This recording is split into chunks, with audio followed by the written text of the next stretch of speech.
எல்லாத்த காட்டிலும் நாளை காலையில நீங்க சர்வீஸ் நீங்க எவ்வளவு செஞ்சாலும்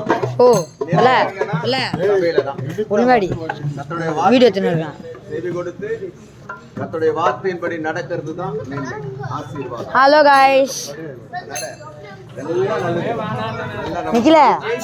நிகில கிருபை நிறைந்த கர்த்தாவே நிகில இரக்கத்தில் ஐஸ்வர்யம் உள்ளவரே நபியோடு போய் ஸ்தோத்திரிக்கிறேன் ஐயா. இந்த பிள்ளைகள் ஒருமித்து உடைய நாமத்தை உயர்த்த எடுத்துக்கொண்ட எல்லா காரியங்களுக்காக நன்றி செலுத்து.